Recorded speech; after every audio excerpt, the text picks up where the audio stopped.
ఓం శ్రీ సచ్చిదానంద సమర్థ సద్గురు సాయినాథ్ మహారాజ్ కి జై.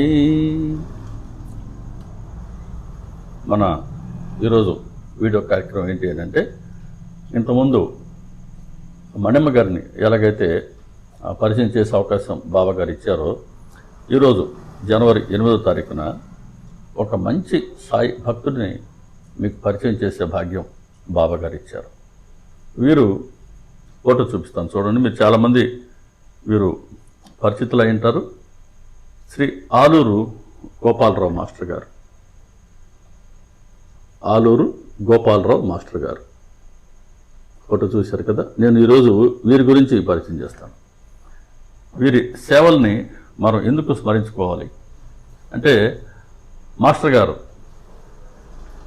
బాబా గారికి అంకిత భక్తులు, బాబా గారికి అనన్య శరణు చూచిన వారు. బాబా గారి తత్వాన్ని ప్రచారం చేయటం సత్సంగాల ద్వారా, గ్రంథ రచన ద్వారా, దీన్ని ఒక యజ్ఞంగా వారు చేశారు. యజ్ఞం ఎప్పుడైతే ఒక కార్యం నేను చేస్తున్నాను అనే అహంకారం లేకుండా, నిరభిమానంగా, ఎటువంటి ప్రతిఫలాన్ని కోరుకోకుండా నిష్కామంగా చేస్తారో, లోక కళ్యాణం కోసం, భగవంతుడి ప్రీతి కోసం, గురువు ప్రీతి కోసం, అది తప్పకుండా యజ్ఞం అవుతుంది. ఆ యజ్ఞంలో దేవుడు ఉంటారు. భగవద్గీత చెప్పినటువంటి వాక్యం ఏదైతే ఉందో దాన్ని అక్షరాల ఆచరించి చూపించారు గోపాలరావు మాస్టర్ గారు. వీరి గురించి బాబా గారు స్ఫురణ ఇచ్చిన మేరకి నేను మీతో పంచుకుంటాను. మాస్టర్ గారు జన్మించింది గుంటూరు జిల్లాలో పొన్నూరు తాలూకా. అప్పుడు వీరి జననం ఏప్రిల్ 25, 1935. ప్రస్తుతం గరికపాడు గ్రామం అది. ప్రస్తుతం ఈ గ్రామం కాకుమాను మండలంలో ఉంది. కాకుమాను దగ్గర నుంచి బహుశా చాలా దగ్గరలో ఉంటుంది ఈ గ్రామం, గరికపాడు గ్రామం. నాకు తెలిసి ఒక 7 to 8 కిలోమీటర్స్ లోపల ఉండొచ్చు, 7-8 కిలోమీటర్ల లోపలే ఉంటుంది. అది పొన్నూరు నుంచి ఒక 20 కిలోమీటర్ల వరకు దూరం ఉంటుంది గరికపాడు గ్రామం. సారు వారు పంచాయతీ ఎగ్జిక్యూటివ్ ఆఫీసర్గా వర్క్ చేశారు. పెద్దలు పూజ్యులు ఎకరాల భరద్వాజ మాస్టర్ గారితో కూడా వారికి పరిచయం ఉంది. నేను మీతో చెప్పబోయే వారి సేవ అంతా కూడా నేను మాస్టర్ గారి ద్వారా ప్రత్యక్షంగా విన్నాను. ఇంకొంతమంది వారి దగ్గరగా వారితో ఉన్న వాళ్ళ ద్వారా నేను విన్న విషయాలు మాత్రం నేను మీద పంచుకుంటున్నా. ఎటువంటి మార్పులు చేర్పులు ఇందులో లేవు. యథాతథంగా నేనైతే విన్నానో, నేను చూశానో యథామతి, దాన్నే నేను ఇప్పుడు మీకు వివరిస్తాను. మాస్టర్ గారు అలా వారు మాస్టర్ గారి భార్య, నాకు వారు సార్ పరిచయం అయ్యేసరికి అమ్మ లేరు, వారు కాలం చేశారు. 2 అమ్మాయిలు, 1 అబ్బాయి మాస్టర్ గారికి. 2 అమ్మాయిలు హైదరాబాద్లో ఉన్నారు. నాకు వారితో ప్రత్యక్ష పరిచయం లేదు, కానీ నాకు వారి గురించి తెలుసు. హనుమంతరావు అని వారి అబ్బాయి. అబ్బాయి స్కూల్ టీచర్గా పనిచేస్తున్నారు. గుంటూరు పట్టణంలో ఉంటారు. సాయిబాబా రోడ్లో ఉంటారు వారు. కోడలు కూడా నాకు బాగా పరిచయం. ఆ అమ్మాయి కూడా టీచర్గా వర్క్ చేశారు ఒక ప్రైవేట్ స్కూల్లో గుంటూరులో. ప్రస్తుతం అయితే హౌస్ వైఫ్. 2 మనవాళ్ళు. ఒక మనవాడు గుజరాత్లో ఐటీలో జాబ్ చేస్తున్నారు. 2వ మనవాడు కూడా ఈ పాటికి ఎడ్యుకేషన్ పూర్తయి ఉండాలి. అలా చక్కటి కుటుంబం. మాస్టర్ గారు పంచాయతీ ఈవోగా పనిచేశారని చెప్తున్నా కదా, బాగా ముక్కుసూటిగా పనిచేసేటువంటి వ్యక్తి. బాబాగారి పట్ల ఎప్పుడైతే ఆయనకి, అంటే బాబాగారు లాక్కున్నారు చూడండి, హేమడ్ పంత్ గారిని సచ్చరిత్ర రచింపచేయాలి అని బాబాగారు సంకల్పించుకున్నాక, హేమడ్ పంత్ గారిని మరి షిరిడికి రప్పించుకుని ఆయనకి తిరగలతో గోధుమ పిండి విసిరి కలరా పారత్రోజారు కదా షిరిడీలో. అప్పుడు ఆ లీలని ఆయన చూసేటట్టు చేసి, ఆ లీల ద్వారా ఆయనకు స్ఫురణ ఇచ్చి మనకు సచ్చరితను అందించారు. అలాగే గోపాలరావు మాస్టర్ గారు కూడా బాబాగారు స్ఫురణ ఇచ్చి వారి వద్దకు రప్పించుకున్నారు.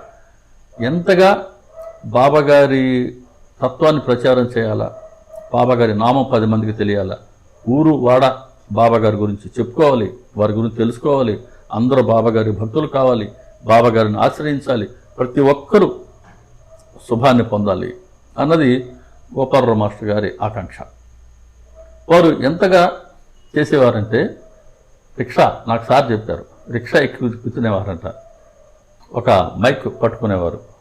ఓం సాయి శ్రీ సాయి జై జయ సాయి, ఓం సాయి శ్రీ సాయి జై జయ సాయి, ఇదే చెప్పుకుంటూ పొన్నూరు పట్టణం అంతా తిరుగుతుండేవాళ్ళండి. అప్పట్లో బాబా గారి గురించి తెలియని రోజుల్లో చాలామంది ఏంటినా ఒక ఎగ్జిక్యూటివ్ ఆఫీసర్గా పంచాయతీలో పనిచేస్తూ ఇదేంటని అనుకున్న వాళ్ళు కూడా ఉన్నారు. కానీ పట్టుదలగా పొన్నూరు పట్టణంలో ఆ విధంగా ప్రచారం ప్రారంభించారు ఆయన. అలా ప్రారంభించి ఎంతోమంది దాదాపు ఒక 10-11 మంది పెద్దల్ని ఆయన సమీకరించి వాళ్ళందరికీ బాబా గారి తత్వాన్ని తెలియచేసి సచ్చరిత్ర వాళ్ళ చేత చదివింపు చేసి అధ్యాయాల వారీగా వాళ్ళకి అందులో ఉన్నటువంటి సారాన్ని తెలిపి తిరిగి ఆ పెద్దల ద్వారా సచ్చరిత్రను కూడా అధ్యాయాల వారీగా సత్సంగాల రూపంలో ఆయన విరివిగా గ్రామాల్లో ప్రచారం చేసే ప్రయత్నం ప్రారంభించారు. ఒక్కొక్కరికి ఒక్కొక్క ఊరు దత్తత ఇచ్చేవాళ్ళు. అలా నేను కూడా ఒక గ్రామాన్ని దత్తత పొందాను. నేను కూడా వీళ్ళు గ్రామంలో అదేవిధంగా నేను సత్సంగం చేసి వచ్చాను. సరే, గోపాలరావు మాస్టర్ గారి మరో ముఖ్యమైన సేవ ఏంటి అని అంటే బాబా గారి తత్వాన్ని సత్సంగాల ద్వారా చెప్పుకోవడం. అంతకు ముందు వరకు ఒక గంట, సాయంత్రం పూట 1 గంట లేదా 1.5 గంట, ఎక్కువైతే 2 గంటల పాటు చేసుకునేటువంటి ఒక సంప్రదాయం ఉండింది. భరద్వాజ మాస్టర్ గారు కూడా 2-3 సత్సంగం వింటారన్నా కూడా మాస్టర్ గారు నెల్లూరు జిల్లా విద్యానగర్లో ఉన్నప్పుడు వారు సైకిల్ మీద పోయి కూడా సత్సంగం చేసి వచ్చేవారు. అలా వారితో ప్రారంభమైంది. దాన్ని గోపాలరావు మాస్టర్ గారు 1-2 గంటలు ఏంటి, ఎందుకు మన సత్సంగం రోజల్లా చేసుకోకూడదు అని ఆలోచించారు. అలా బాబా గారు ఆయనకి ఆ స్ఫురణ ఇచ్చారు. అదేవిధంగా అది కూడా సత్సంగం కూడా సచ్చరిత్రలోని అధ్యాయాల వారీగా చెప్పుకుందాం, ఇంకా బాగుంటుంది. వచ్చేవాళ్ళు కూడా అధ్యాయాల వారీగా సచ్చరిత్ర వింటారు. వారు కూడా సచ్చరిత్ర గ్రంథం గురించి తెలుసుకుంటారు, ఆ గ్రంథాన్ని చదువుతారు, వారు కూడా సాయి భక్తులు అవుతారు. ఇదే సార్ యొక్క మోటివేషన్, వారి ఉద్దేశం ఇదే. కాబట్టి సత్సంగాలు చాలా వరకు వారు చేస్తుండేవాళ్ళు. ఓ పర్యాయం వారు నెల్లూరు వచ్చారు. 2009లో వారు నెల్లూరు వచ్చారు. అప్పుడు ఒక వారం రోజులు ఆయన నెల్లూరులో వివిధ మందిరాలలో, భక్తుల గృహాలలో సత్సంగం చేశారు. నెల్లూరులో పెద్ద సాయిబాబా మందిరం, అంటే మన గాంధీ బొమ్మ దగ్గర ఉండే పెద్ద సాయిబాబా మందిరంలో మేమందరం పద్మయ్య గారి సత్సంగ సభ్యులం. సార్ సత్సంగాలు హాజరవుతుండేవాడు రెగ్యులర్గా. సార్ ఒకసారి చెప్పారు పద్మయ్య గారు, ఇట్లా ఆదూరు గోపాలరావు గారు పొన్నూరు, నన్ను ఒకసారి తెనాల్లో నేను ఒక మ్యారేజ్కి వెళ్ళి ఉంటే పొన్నూరుకి వెళ్ళి కలిసి రండి గోపాలరావు గారు అని చెప్పారు. అంతకుముందే నేను వెళ్ళి పొన్నూరులో వారిని కలిసి వచ్చున్నాను. తొలిసారి పొన్నూరులో నేను వారిని చూసింది ఒక కాలువ గట్టు మీద మందిరం ఉంటే పొన్నూరు నిడుబ్రోలు పొన్నూరు చందోలు రోడ్లో ఆ బ్రిడ్జ్ ఎక్కేటప్పుడు లెఫ్ట్ సైడ్కి ఒక మందిరం ఉంది, బాబాగారి మందిరం. ఆ మందిరంలో సార్ కూర్చొని సత్సంగం చేస్తున్నారు. మైక్లో వారి వాయిస్ వినబడుతుంది. ఒక 10-12 మంది కూర్చున్నారు, భక్తులు సత్సంగం చేస్తున్నారు. నేను అప్పుడు వెళ్ళి వారిని కలిశాను. సార్ ఇట్లా మాది నెల్లూరు అండి, పద్మయ్య గారు చెప్పారు మిమ్మల్ని కలవమని అని చెప్పి నేను కలిసి పాపం ఆయన అప్పటికప్పుడు భోజనం తెప్పించారు. సరే, చాలా ప్రేమగా ఉండేవాళ్ళు. అలా తొలిసారి వారి పరిచయం. అక్కడి నుంచి నెల్లూరు స్వయంగా వచ్చారు. వారు వచ్చే ముందు మమ్మల్ని పద్మయ్య గారు అడిగారు, ఇట్లా గోపాలరావు గారు వస్తున్నారు, ఒక వారం ఉంటారు నెల్లూరులో, చాలా మందిరాల్లో వారి సత్సంగాలు ఉన్నాయి, మన భక్తులు కూడా అంటే సత్సంగ సభ్యులు కావాలనుకుంటే సత్సంగం సార్ చేస్తారని చెప్పారు. సరే, వారం రోజులు వారికి ఎవరు ఆతిథ్యం ఇస్తారు అని అడిగారు.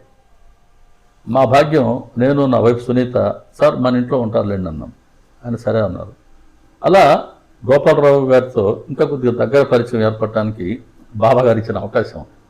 వారు ఆ సమయంలో ఒక వారం అంతా వచ్చి మా ఇంట్లోనే ఉన్నారు.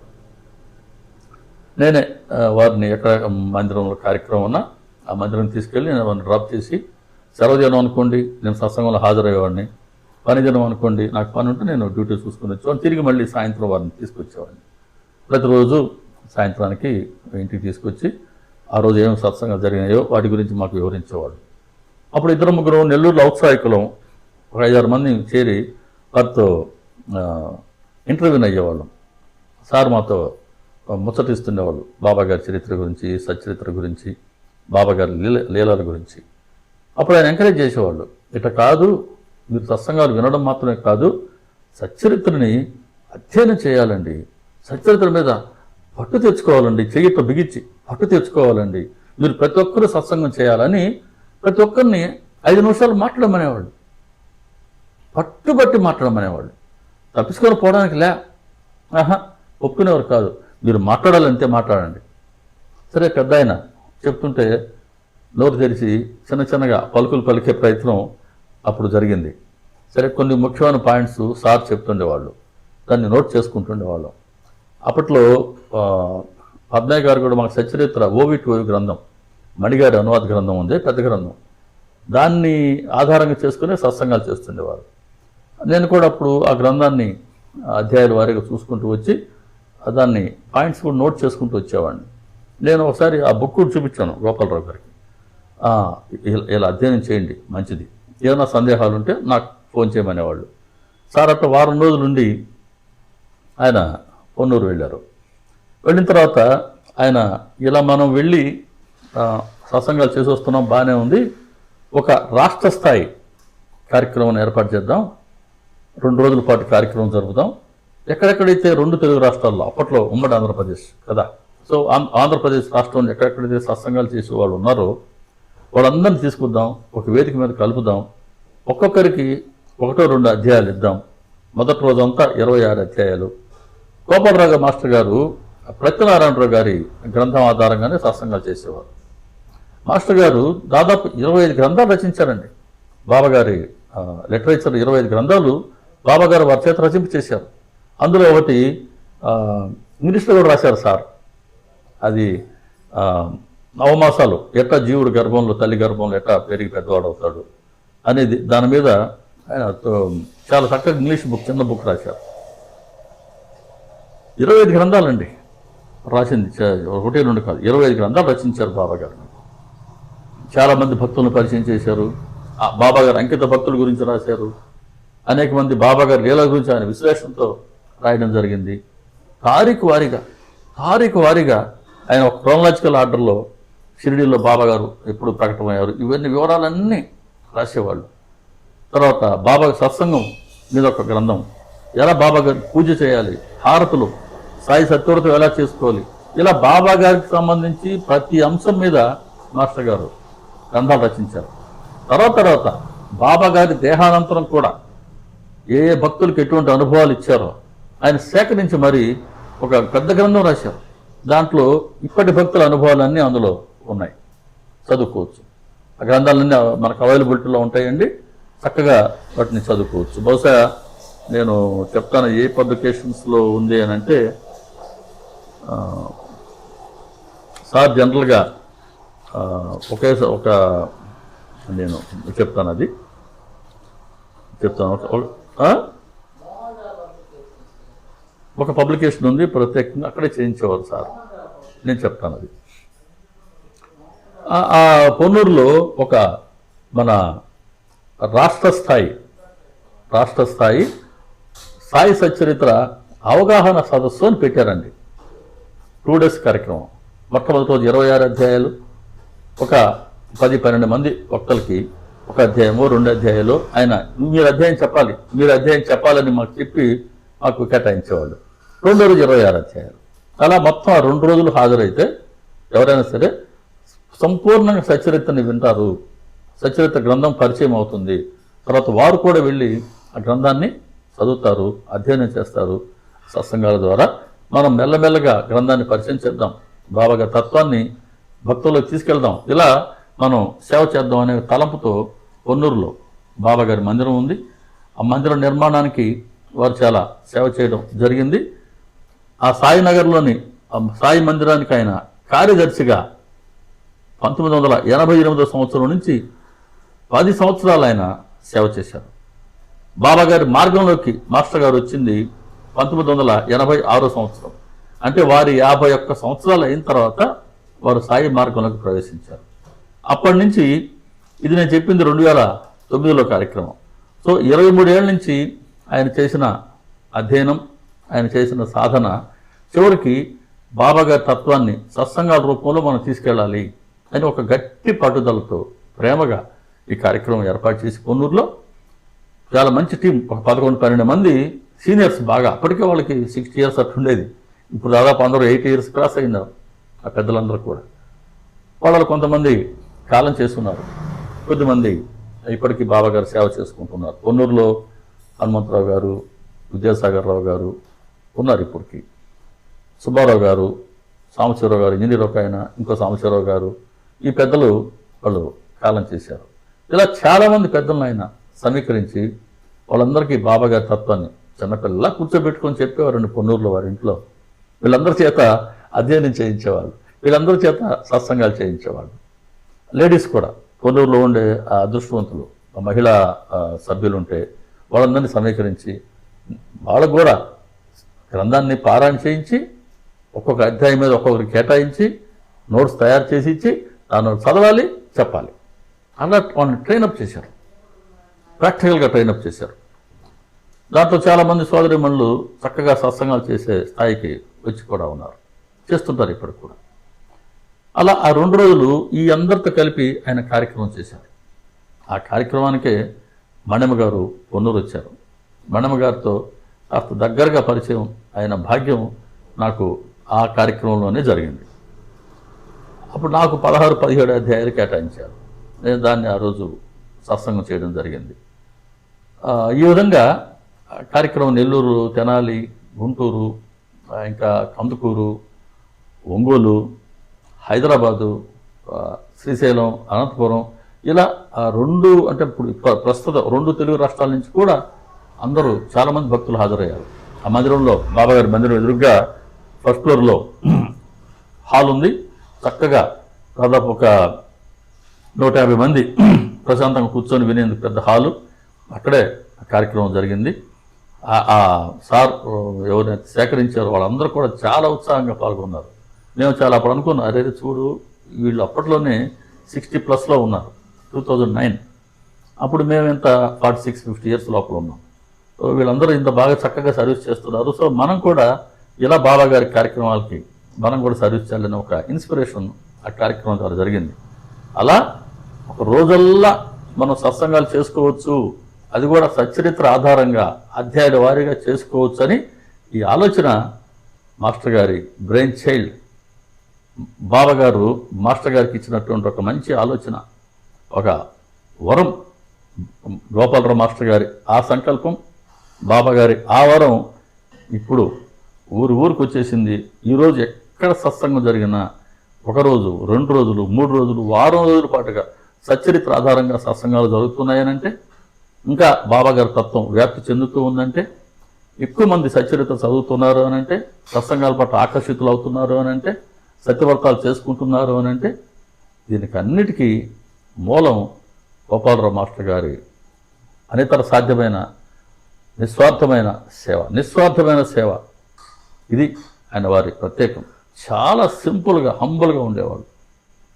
వారం రోజులు వారు ఉంటే చాలా తక్కువ తినేది కూడా, పెద్ద ఆయన చాలా తక్కువ తినేది. జోకులు వేసేవారు.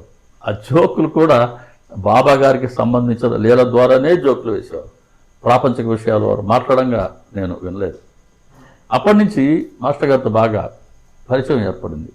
నా అదృష్టం 2010లో నేను నెల్లూరు నుంచి గుంటూరుకి ట్రాన్స్ఫర్ అయ్యాను. బాపట్లో పోస్టింగ్ ఇచ్చారు, పిట్లవానపాలెంలో పోస్టింగ్ వచ్చింది.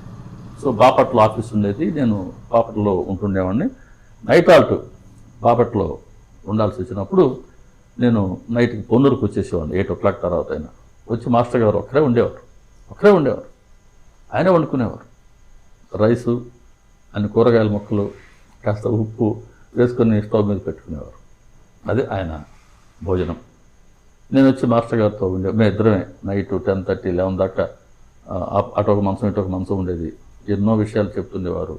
అనేక విషయాల్లో నేను కూడా నా అభిప్రాయాలు వాటితో షేర్ చేసుకుంటుండేవాడిని. గ్రంథాలు మాస్టర్ గారు రచించినప్పట్లో ప్రూఫ్ రీడింగ్కి నాకు ఇచ్చేవారు. కొన్ని నేను కరెక్ట్ చేసి కూడా ఇచ్చున్నాను. సరే నేను ఉద్యోగం చేస్తున్నా, పాపం ఆయన ఆశించినంతగా నేను సర్వీస్ చేయలేకపోయాను, ఉన్నమాట చెప్పుకోవాలి. రోజు తెల్లవారి నేను మళ్ళీ నా డ్యూటీకి వెళ్ళాలి కదా, నైట్ పడుకున్నాను సార్ మాస్టర్ గారి దగ్గర. స్నానం చేయండి అన్నారు, చలికాలం. సరే నేను పక్కనే R&B బంగ్లా ఉంది కోనూరులో, అక్కడికి వెళ్ళి చేద్దాం అనుకున్నా. సరే స్నానం చేయమన్నారు కదా, పెద్ద ఆయన మాట ఎందుకు కాదనాలని బాత్రూమ్ పోతే ఎప్పుడు లేచారు, హాట్ వాటర్ ఆయన కాచి, గీజర్ కాదండి, స్టవ్ మీద లిటరల్గా వేడి నీళ్ళు కాచి ఆయన తీసుకెళ్ళి బాత్రూంలో పెట్టారండి. నాకు కళ్ళీళ్ళు పడిపోయినాయి. మనం సేవ చేసుకోవాలి ఆయన, అటువంటి సేవ. కానీ ఆయన ఎంతో ప్రేమగా తీసుకెళ్ళి అక్కడ పెట్టారు, స్నానం చేయండి అన్నారు. నేను చెప్పాను, సార్ దయచేసి ఈ పని మీరు చేయొద్దండి, మేము చేయాలి సార్ ఇటువంటి సేవ, మీకు మీరు చేయొద్దు సార్ అని నేను ఆయనకి నమస్కారం పెట్టుకొని చెప్పుకున్నా. ఎందుకో ఎక్కడో నాలో ఒక అపరాధం చేశానేమో అని నాకు భావం ఉండింది. నేనేం చేయగలను, ఇంకా బయటకు వచ్చాను స్నానం చేసి. మాస్టర్ గారి పాదరక్షలు ఇంటి మెట్ల వద్ద ఉన్నాయి. ఆ పాదరక్షలు తీసుకొని నమస్కారం పెట్టుకొని రెండు నా శిరస్సు మీద పెట్టుకున్నా. పాదుకలు బాబా గారి పాదుకలు నెత్తి మీద పెట్టుకొని, మన వాళ్ళు తిరుగుతుంటారు కదా, ఊరేగింపులో ఉంటారు కదా, పల్లక ఉత్సవాలు లాంటి వాటిల్లో, అట్లా రెండు మాస్టర్ గారి పాదుకలు రెండు తీసుకొని నేను నా శిరస్సు మీద ఉంచుకున్నా. ధన్యం వారి చరణ ధూళి నా శిరస్సుని ఏమంటాం, శిరస్సుని పూర్తిగా నింపేసినాయి. చాలా సంతోషించా, చాలా మంచిది. అటువంటి సేవకుడి బాబా గారి ముద్దుబిడ్డ అయినటువంటి మాస్టర్ గారి చరణ ధూళితో ఆ రోజు నా శిరస్సు ధన్యమైంది. అలా వారితో నాకున్నటువంటి ప్రత్యేకమైన అనుబంధం. సరే, సచ్చరిత్ర నేనేమో ఓవిటు గ్రంథం ఆధారంగా సత్సంగాలు చేస్తుండేవాడిని. మాస్టర్ గారు నారాయణరావు గారి గ్రంథాన్ని సత్సంగాలు చేస్తుండేవారు. సరే, దాంట్లో కొంతగా చిన్నపాటి డిఫరెన్స్ ఆఫ్ ఒపీనియన్ వచ్చినప్పటికీ ఎప్పుడూ వారి పట్ల చాలా గౌరవంగా మర్యాదగా వారితో ఉండేవాళ్ళం. సరే, వారు ఆ గ్రంథం ఆధారంగా, నేను ఈ గ్రంథం ఆధారంగా సత్సంగాలు చేస్తున్నాను. అనేక కార్యక్రమాలు కలిసి చేస్తున్నాం. వారిని ఎప్పుడు పిలిచినా వచ్చి కార్యక్రమానికి వారు హాజరై మంచి సత్సంగాలు చేసేవాళ్ళు. ప్రత్యేకించి 1వ అధ్యాయం, 2వ అధ్యాయం, 3వ అధ్యాయం అంటే మాస్టర్ గారికి చాలా ప్రేమ. కారణం ఏంటంటే 1, 2, 3 అధ్యాయాలు థియరీ, 2, 3 అధ్యాయాలు ప్రత్యేకించి. తక్కిన అధ్యాయాలన్నీ ఈ థియరీకి సంబంధించిన ప్రాక్టికల్స్ సచ్చరిత్రలో. అసలు ఏ అధ్యాయంలో ఏముందో, ఎవరు ఏమన్నారో ఇవన్నీ మాస్టర్ గారికి ఫ్లోగా వచ్చేసేటి. ఇలా మీరందరూ కూడా ఇలా నేర్చుకోవాలా, ఇలా మీరు ప్రచారం చేయాలా అని గట్టిగా ఆయన పట్టుదలగా ఉండేవాళ్ళు. ఆ మాస్టర్ గారు పెట్టిన 2 రోజుల కార్యక్రమంలోనే మణమ్మ గారు వచ్చారని చెప్పే కదా, అలాగే సాయిదాస్ గారు వచ్చారు, సాయిరామ్ గారు గుంటూరు నుంచి ఆయన వచ్చారు, ఇటు నెల్లూరు నుంచి పద్మయ్య గారు వచ్చారు. ఇట్లా చాలామంది ఇప్పుడు సత్సంగాలు చేస్తున్న టీం అందరం కూడా అప్పుడు ఆ 2 రోజుల కార్యక్రమంలోనే ఒకరికొకరు పరిచయం అయ్యాం. సరే, అప్పటి నుంచి వారితో కలిసి అనేక కార్యక్రమాలు చేసుకుంటూ వచ్చాం. మాస్టర్ గారు జనవరి 8 ఇదే తారీఖున 2021 సంవత్సరం ఆయన బాబా గారిలో ఐక్యమయ్యారు. గుంటూరులో ఉండేవాళ్ళు చివరి లాస్ట్ 3 ఇయర్స్ ఆర్ 4 ఇయర్స్ వాళ్ళ అబ్బాయి వద్ద ఉండేవారు. మేము గుంటూరులో ఉండేవాళ్ళం కదా, వీళ్ళు తరచు అప్పుడప్పుడు వెళ్ళి మాస్టర్ గారిని కలిసి వస్తుండేవాళ్ళం. సార్ కూడా అప్పుడప్పుడు వచ్చేవారు. వెళ్ళి కూర్చుంటే ఏం మాట్లాడతాం సార్తో, బాబా గారి గురించే ఉండేది. నేను నా వైఫ్ ఇద్దరం, సునీతని మా అమ్మాయి, 3వ అమ్మాయి అండి అని చెప్తుండేవాళ్ళు. అంత బాగా ఇష్టం, సేవ కూడా బాగా చేస్తుంది అమ్మాయి, నాకు బాగా ఇష్టం. ఆమెను సత్సంగం చేయమని చాలా ప్రోత్సహించారు. ఈమె ఎందుకు చేసేవారు కాదు. చాలా సార్కి చాలామంది మహిళల చేత సత్సంగాలు చేయించారు మాస్టర్ గారు. ఒకసారి రాష్ట్రీయ స్థాయి మహిళా సదస్సు కూడా నిర్వహించారు. మణమ్మ గారు కూడా ఆ కార్యక్రమానికి ప్రత్యేకంగా పొన్నూరు పట్టణానికి వచ్చారు. పొన్నూరు పట్టణం అంటే జనరల్గా గుర్తుకొచ్చేది మారుతి ఆంజనేయ స్వామి, కానీ సాయి భక్తులకి పొన్నూరు అంటే గుర్తుకొచ్చేది గోపాలరావు గారే. అంతగా గోపాలరావు గారు చేసిన సర్వీసు పువ్వు, దాని పరిమళం వ్యాపించి తీరవలసిందే, అంతే, అది ఆగదు.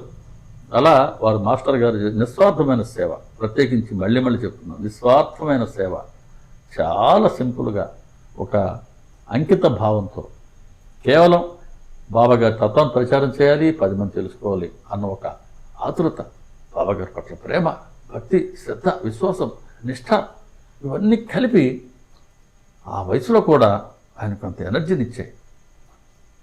చాలా సీక్రెట్ ఏంటంటే వారికి ఒక కన్ను లేదు, ఎప్పుడో పోయింది. కానీ ఎవరికి అది అర్థమే కాదు. అంటే ఒక్క కన్నుతో ఉద్యోగం సమర్థవంతంగా చేశారు.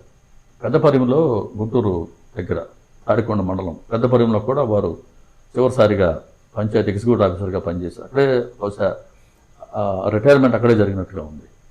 పెద్దపల్లి మంచి గ్రామం, అక్కడ ఆయన సర్వీస్ చేశారు. ఒంటి కన్నుతో సర్వీస్ చేశారు. ఒంటి కన్నుతో గ్రంథాలు ఎన్నో రాశారు. అది చెప్పేంతవరకు నాకు కూడా తెలియలేదు. నవ్వుతూ చెప్పారు, ఒకే ఈ కన్ను కనబడదండి అని చెప్పేవారు. అట్లా లాస్ట్లో మాస్టర్ గారు వారి అబ్బాయి వద్ద ఉన్నప్పుడు చాలాసార్లు గుంటూరు పట్టణంలో వెళ్ళి కలిసి వచ్చేవాళ్ళం. దగ్గరగా ఉండేవాళ్ళం మేము. ఒక 1.5 కిలోమీటర్ 2 కిలోమీటర్స్ దూరంలో ఉండేవాళ్ళం. తరచూ వెళ్ళి కలిసి వచ్చేవాళ్ళం. జరిగే సత్సంగాలు కూడా ఆయన అప్పుడు టీవీలో వస్తుంటే, సమర్థ సద్గురు ప్రోగ్రాం టీవీలో వస్తుంటే కూడా, సాయి టీవీ ఛానల్లో వస్తుంటే సార్ కూడా చూసి దాని గురించి ఆయన అభిప్రాయాలు కూడా నాకు చెప్తుండేవారు. ఆయన ఎంతగా గ్రౌండ్ ఫ్లోర్లో ఒక రూమ్ ఉండేది, దాంట్లో గోపాలరావు గారు ఒక్కడే ఉండేవారు. అటాచ్డ్ టాయిలెట్ ఉండేది, ఆయన అక్కడే ఉండేవాళ్ళు. గ్రంథ రచన, చిన్న టీవీ ఉండేది. ఆ టీవీలో బాబాగారి హారతులు ఆయన చూసుకుంటుండేవారు. గ్రంథ రచన, అనేక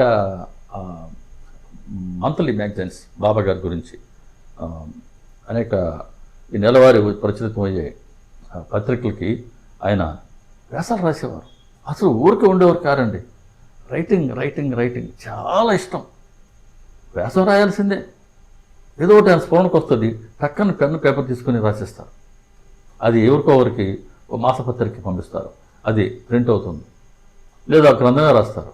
నేను నవ్వుతున్నాను, సార్ మళ్ళీ ఎవరు రాస్తున్నారు సార్ అంటుండేవాడిని ఆ ఏజ్లో కూడా. అంటే ఆయన వారు జన్మించింది 1935 ఏప్రిల్ 25. కాలం చేసింది, బాబాగారు ఐక్యమైంది జనవరి 8, 2021. కరోనా పీరియడ్ అండి. కరోనా 2020లో వచ్చింది కదా, ఆ మొదటి వేవ్ తగ్గి రెండో వేవ్ ప్రారంభమవుతుందే ఆ టైంలో వచ్చింది. దాదాపు 86 సంవత్సరాలు మాస్టర్ గారు ఆయన శరీరంతో జీవించారు మన మధ్య. నేను ఆ కరోనా వచ్చిన తర్వాత నేను కాస్త తగ్గించాను. కారణం, మేమేమో డ్యూటీలో ఉంటుండేవాళ్ళం. నేను బయటికి రోజు పోయి రావాల్సి వచ్చేది. ఏమో ఆ కరోనా పీరియడ్లో పెద్ద ఆయన దగ్గరికి మనం వెళ్ళడం కరెక్ట్ కాదు అని చెప్పి నేను 1 year పెద్దగా పోలేదు. కరోనా వచ్చినప్పటి నుంచి నేను సార్ దగ్గరికి పోలా. సరే, ఇప్పుడు పోయినా కూడా మేము ఇద్దరం వెళ్ళేవాళ్ళం, వారికి దగ్గర కూర్చునేవాళ్ళం. కరోనాకు ముందు వస్తూ వారికి పాద నమస్కారం చేసుకుని వస్తుండేవాళ్ళం. ప్రతిసారి బిస్కెట్ ప్యాకెట్లు ఉండేవి ఆయన అలమాటలో, అది తీసి 2-3 బిస్కెట్లు ఇచ్చి తీసుకోండి అనేవాళ్ళు. వాయిస్ కూడా ఒక పర్యాయం పోయింది, వాయిస్ రాలా ఆయనకి. కానీ మళ్ళీ బాబాగారి గురించి చెప్పాలని తపన, బాబాగారు మళ్ళీ ఆయనకు వాయిస్ ఇచ్చారు. మళ్ళీ వాయిస్ యథావిధిగా వచ్చింది. ఆరోగ్యంగానే ఉన్నారు. ఆయన పనులు ఆయన చేసుకునేవారు. అది బయటకు వచ్చి ఇంటి ముందు ఈవినింగ్ మార్నింగ్ వాక్ కూడా చేసేవాడు.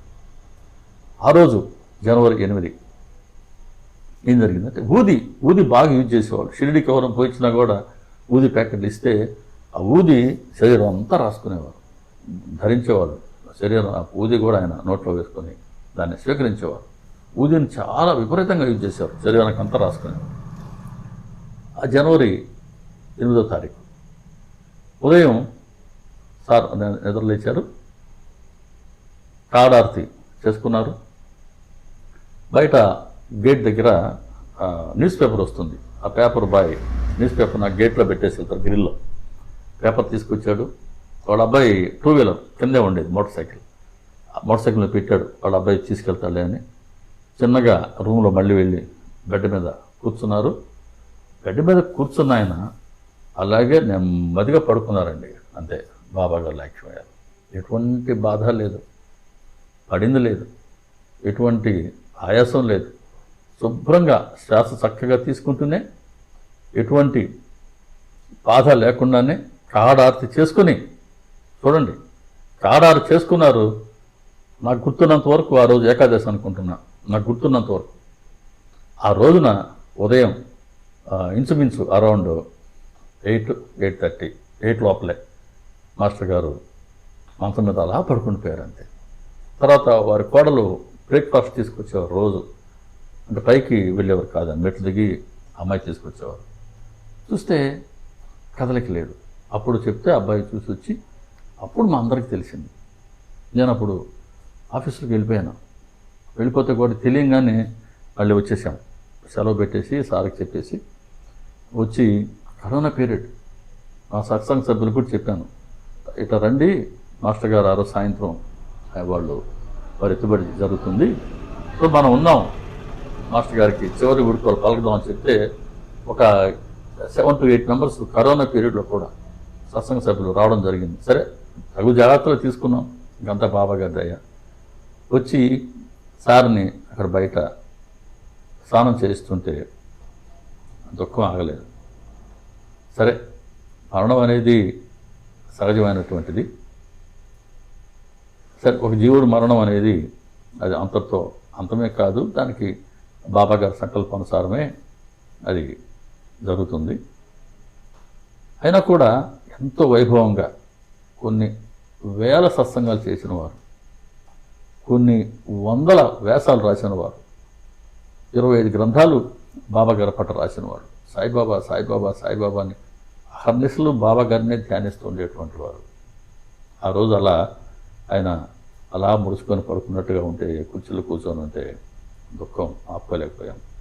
కొన్నూరు పట్టణం నుంచి బాబా గారి చాలా దగ్గరగా ఉన్న హనుమంతరావు గారు వాళ్ళందరూ కూడా రావడం జరిగింది. మధ్యాహ్నం అరౌండ్ 3:30, 4 o'clock వారి దేహాన్ని మరి కదిలించారు. ఆ కదిలించేటప్పుడు మేమందరం కూడా వారి దేహాన్ని, పవిత్ర దేహాన్ని కాసేపు షేర్ చేసుకునే భాగ్యం వచ్చింది. వెహికల్లో పెట్టేంత వరకు షేర్ చేసుకొని వెహికల్లో వదిలిపెట్టిన తర్వాత ఆ బండి బయలుదేరబోతుంది అనగా ఏ బంధమో తెలియదు, ఎంత పెద్దగా ఏడ్చామంటే సార్ మాస్టర్ గారు మాస్టర్ గారు మాస్టర్ గారు అని ఆ దుఃఖాన్ని ఎవరూ ఆపుకోలేకపోయాం. అంతగా రోధించాం.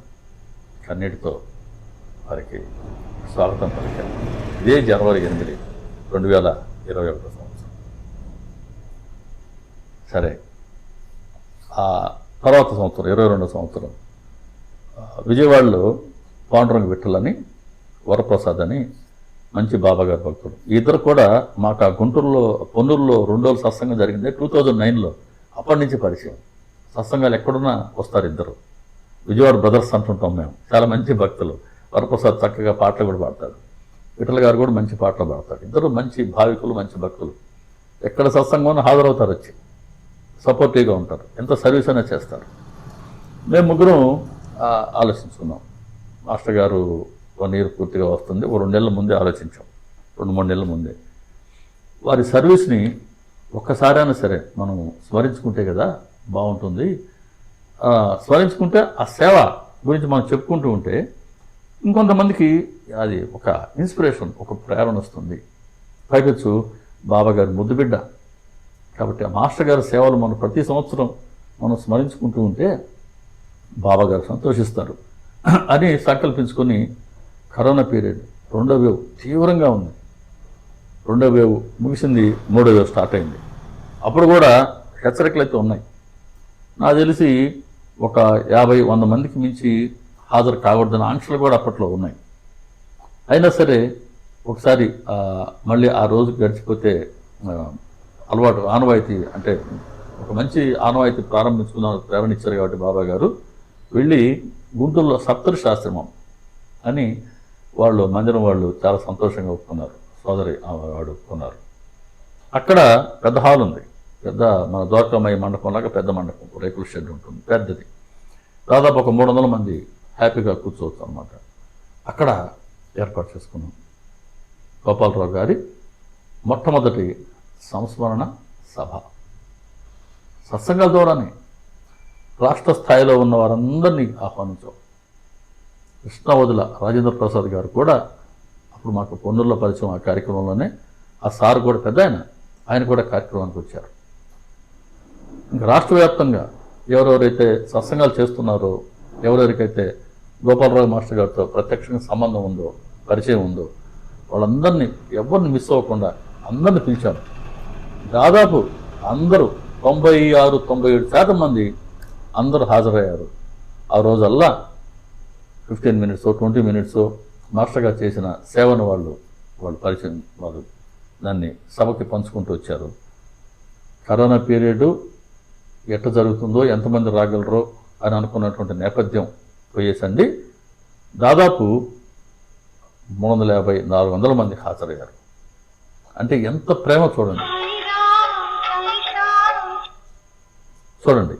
గోపాలరావు మాస్టర్ గారి పట్ల ఉన్న ప్రేమ, గోపాలరావు మాస్టర్ గారి పట్ల ఉన్న ప్రేమ ఒక్కసారిగా అంతమందిని అక్కడికి తీసుకొచ్చింది. ఆశ్చర్యపోయాం, ఎంతగా ఉంది మాస్టర్ గారి పట్ల ప్రేమ. అయితే ఇంతమంది కరోనా పీరియడ్, థర్డ్ వేవ్ తీవ్రంగా ఉంది, వస్తారు ఎవరైనా? అందరూ వచ్చారు. ఎంతమంది మహిళా భక్తురాళ్ళు వచ్చారు, పొన్నూరు నుంచి, గరికపాడు గ్రామం నుంచి, ఇట్లా ఎక్కడెక్కడి నుంచో రావడం జరిగింది. సరే, ఇంకా రకరకాల ఊర్లు, గుంటూరు, తెనాలి, ఇంకా ఇటు ఒంగోలు, విజయవాడ, ఇట్లా అన్ని, రాయలసీమ నుంచి సాయిదాస్ బాబు గారు వచ్చారు. వీళ్ళందరూ కూడా వచ్చి మా అనుభవాలు మాస్టర్ గారితో ఉన్నాయో అవన్నీ మేము పంచుకున్నాం. అలా మొట్టమొదటి సంస్మరణ సభ గుంటూరులో సప్తర్షి ఆశ్రమంలో జరిగింది. అప్పటి నుంచి అనుకున్నాం, ఇంకా ఆ కార్యక్రమం చివరినప్పుడు చెప్పుకోవాలి, నెక్స్ట్ కార్యక్రమం ఎక్కడ జరుగుతుందో అని అనుకున్నాం. హరిప్రసాద్ గారు తెనాల వద్ద ఆ నంది వెలుగులో మంచి మందిరం కట్టించారు. బాబా గారు వారి చేత మంచి మందిరం ఏర్పాటు చేయించారు. చక్కగా నిర్వహిస్తారు. ఆయన గ్రంథాలు రచించారు, సత్సంగాలు కూడా చేస్తారు. ఆయన రెండో కార్యక్రమం ఆ మందిరంలో ఆయన చేస్తూ ఉన్నారు. సో అంటే 2023లో నంది వెలుగులో జరిగింది. 2024లో 3వ సంస్మరణ సభ, 3వ వర్ధంతి మన భాషలో చెప్పాలండి. అది పొన్నూరు దగ్గరే బోడిపాలెం అని ఊరుంది. అక్కడ సోదరి ధనలక్ష్మి వాళ్ళు మందిరం ఏర్పాటు చేశారు. వారి ద్వారా బాబా గారు మందిరం ఏర్పాటు చేయించారు. చిన్న మందిరం చక్కగా ఉంటుంది, శ్రద్ధగా వాళ్ళు దాన్ని నిర్వహిస్తూ ఉంటారు. అమ్మాయి ఏర్పాటు చేశారు. అందరిని పిలిచాం, చాలామంది వచ్చారు. అక్కడ రోజుల్లో సత్సంగం జరిగింది. 4వ కార్యక్రమం విజయవాడలో చేసాం లాస్ట్ ఇయర్ 2025లో. 4వ సంస్మరణ సభ విజయవాడలో చేసాం. బాబా గారి మందిరంలో చేసాం. విఠలు, వరప్రసాద్ చెప్పే కదా, పరిచయం చేసే కదా, వాళ్ళిద్దరూ ఆ కార్యక్రమం నిర్వహించారు. తర్వాత అప్పుడు అనుకున్నాను నెల్లూరులో నెక్స్ట్ ఇయర్ పెడితే బాగుంటుందని. అది మాది నెల్లూరు, నేను ఆఫ్టర్ రిటైర్మెంట్ నెల్లూరుకి వచ్చున్నాను కదా. సో ఈసారి నెల్లూరులో, అంటే రిటైర్మెంట్ అయిన నెల్లూరు పోతుంది తెలుసు కాబట్టి నెల్లూరులో కార్యక్రమం పెడతాం ఈసారి అని సంకల్పించుకొని ఆ మాట చెప్పాను. సరే, నెల్లూరులో ఎక్కడ పెట్టాలా అనేది ఉండింది ఒకటి. సరే, ఒక మందిరంలో నేను అనుకున్నాను. పెద్ద మందిరంలో చాలాసార్లు గోపాల్ గారు సత్సంగం చేశారు, గాంధీ బొమ్మ దగ్గర ఉండే బాబా గారి మందిరంలో. అక్కడ పెడదామనే సంకల్పం ఉండింది.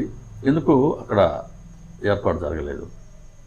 సరే, ఇంకేదన్నా వేరే ఒక వెన్యూ తీసుకుందాం, ఏర్పాటు చేసుకుందాం అని అనుకుంటున్న రోజుల్లో మైపాడు రోడ్లో 4వ మైల్లో కుమార్ గారు చక్కగా మందిరం ఏర్పాటు చేస్తున్నారు. ఒక నెల క్రితం, లేదా 2 నెలల క్రితం కార్తీక మాసంలో వారు ఒకసారి మందిరంలో మందిరానికి హాజరయ్యే వాళ్ళు, 2 భక్తులు కుమార్ గారు కలిసి ఇంటికి వచ్చారు. ఇంటికి వచ్చి, సార్ ప్రతి మంగళవారం మందిరంలో సత్సంగం చేసుకున్నాం, సాయంత్రం 7 నుంచి 8 గంటల వరకు, 7 to 8 ఈవినింగ్. పెద్ద గ్రంథం ఓవిటో గ్రంథం గురించి సత్సంగం చెప్పుకున్నాం సార్ అంటే, సరే చాలా సంతోషించాను. బాబా గారి సేవగా వెళ్ళి ప్రతి మంగళవారం అక్కడ సత్సంగం చేస్తుంటాం. సాయంత్రం 6 గంటలకు బయలుదేరిపోతాను. అక్కడ 7 to 8 కార్యక్రమం జరుగుతుంది. నేను తర్వాత 1 month తర్వాత అన్నాను ఆయనతో, ఇక గోపాలరావు గారి కార్యక్రమం నెల్లూరులో చేద్దాం అనుకున్నామండి. గోపాలరావు గారితో ఆయనకు పరిచయం లేదు, కానీ మంచి భక్తులు ఆయన, ఒకటి ఏర్పాటు చేద్దామంటే ఆయన చాలా సంతోషంగా ఒప్పుకున్నారు. సార్ మన మందిరంలో ఏర్పాటు చేద్దాం అన్నారు. సో నెల్లూరులో చేయాలా అనే కార్యక్రమం సంకల్పించుకున్న దానికి అది కూడా చక్కటి మందిరంలో బాబా గారు ఏర్పాటు చేయించారు. మేము వర్కింగ్ డే అంటే వర్కింగ్లో ఉండే మెంబర్స్ కూడా రావడానికి కన్వీనియంట్గా జనవరి 8న సారు దేహం వదిలిపెట్టింది. ముందు వచ్చే సండే చేసుకునేవాళ్ళం, అందరికీ రావడానికి పోవడానికి కన్వీనియంట్గా ఉంటుందని. సో మొన్న 4వ తారీఖున జనవరి 4వ తారీఖున ఆదివారం రోజున ఆ మందిరంలో ఘనంగా కార్యక్రమం జరిగింది. సాయిదాస్ గారు, గుంటూరు నుంచి సాయిరామ్ గారు, వీళ్ళు ప్రతి కార్యక్రమానికి వచ్చున్నారు. So all the 5 satsangs attended. ప్రేమగా వచ్చి అటెండ్ అవుతారు, మాస్టర్ గారి గురించి చెప్తారు, బాబా గారి సబ్జెక్టు 10 మంది తెలిపి సేవ చేస్తుంటారు. అలా వాళ్ళు వచ్చారు. నెల్లూరులో మధు గారు ఆయన వచ్చారు. అందరం కలిసి మాస్టర్ గారి ఫోటో, మీకు నేను ఫోటో షేర్ చేశాను కదా ఇందాక, మళ్ళీ ఒకసారి నేను ఫోటో చూపిస్తాను. ఇది మాస్టర్ గారి ఫోటో, సేవ్ చేసుకొని పెట్టుకోండి, మంచిది రోజు అని దర్శించుకుంటే. ఇలా మాస్టర్ గారి ఫోటో ఇలా ఉంది. మాస్టర్ గారి ఫోటో పెట్టి చక్కగా కార్యక్రమం చేసుకున్నాం. అలా నెల్లూరులో 5వ సంవత్సరాల సభ జరిగింది. ఇది ప్రతి ఏటా జరుపుకుంటూ ఉంటాం. పొన్నూరు పట్టణంలో ఎక్కడైతే బాబా గారి మందిరంలో మాస్టర్ గారు సేవ చేశారో వారు కూడా అదే మందిరంలో ఇదే రోజు వాళ్ళు సంవత్సరాల సభ ఏర్పాటు చేస్తారు. 30 సంవత్సరం జరిగింది. ఈరోజు కూడా వారి కార్యక్రమం ఏర్పాటైంది. అలా వారి సేవల గురించి ఇక్కడికక్కడ 10 మంది మనం చెప్పుకుంటుంటే, బిడ్డల గురించి చెప్పుకుంటుంటే తండ్రి తల్లి అయినటువంటి బాబా గారికి ఎంతో ప్రేమ, ఆయనకి ఎంతో ప్రీతి కలుగుతుంది. ఆయన అనుగ్రహం మనందరి పట్ల వర్షిస్తుంది. కాబట్టి గోపాలరావు గారి గురించి ఈ పరిచయం మీకు చేసే భాగ్యం బాబా గారు ఇవ్వడం జరిగింది. వారి సేవని, వారి నిస్వార్థ సేవని, అకుంఠిత దీక్షని, వారు చేసిన సాయి తత్వ ప్రచారం అనే యజ్ఞాన్ని మనం ప్రతి సంవత్సరం ఇదే మాదిరి మనం స్మరించుకుంటూ గోపాలరావు గారి పవిత్రాత్మ ఎక్కడున్న ఆత్మ మనందరినీ ఆశీర్వదించాలి. అలాగే బాబా గారి ముద్దుబిడ్డ, బహుగ్రంథకర్త, బాబా గారి తత్వాన్ని సత్సంగాల ద్వారా వ్యాప్తి చేస్తూ ఈరోజు రోజల్లా సత్సంగం జరుగుతుంది ఎక్కడైనా అని అంటే దానికి కారకులు ఆలోచన గోపాలరావు మాస్టర్ గారిదే. అటువంటి గోపాలరావు మాస్టర్ గారు అంటే బాబా గారికి ఎంతో ప్రేమ. అలా అటువంటి బాబా గారి అనుగ్రహాన్ని కూడా మనందరం పొందేందుకు వారి స్మరణ, గోపాలరావు మాస్టర్ గారి సేవా స్మరణ మనందరికీ ఎంతగానో దోహదపడుతుంది. ఏకాదశి రోజున బాబా గారి కాగడాలు చేసుకొని నింపాదిగా నిదానంగా బాబా గారిని తలుచుకుంటూ ఆయన కాలం చేసినటువంటి రోజు, బాబా గారు ఐక్యమైనటువంటి రోజు. బాబా గారికి, బాబా గారి ఆశీస్సులు ఈ కార్యక్రమం మనం చేసుకోవడం ద్వారా, వినడం ద్వారా, దీన్ని 10 మందికి తెలపడం ద్వారా మనందరికీ బాబా గారి అనుగ్రహం మెండుగా కలగాలని బాబా గారి పాదపద్మాల వద్ద ప్రార్థన చేస్తూ శ్రీ సచ్చిదానంద సమర్థ సద్గురు సాయినాథ్ మహారాజుకి జై. ఇదండి ఈరోజు సత్సంగం. ఇంకొక సబ్జెక్ట్ తీసుకొని కలుసుకుందాం. మన ఛానల్ని ఇతర సాయి భక్తులకి పరిచయం చేయండి. మధ్యలో అప్పుడప్పుడు యోగా సంబంధించిన వీడియోలు కూడా షేర్ చేస్తున్నాను.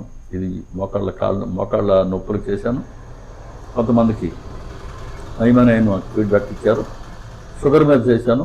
షుగర్ మీద కూడా డైలీ ఒక ట్యాబ్లెట్ వేసుకునేవాళ్ళు సగం ట్యాబ్లెట్కి వచ్చారు, ఇంప్రూవ్మెంట్ ఉందని చెప్పారు.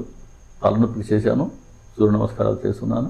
ఇంకొన్ని వీడియోస్ చేస్తాను, వాటిని కూడా 10 మందికి తెలియచేయండి. ఎవరికి ఉపయోగపడుతుందో మనకు తెలియదు. నమస్కారం. శ్రీ సాయిబాబా.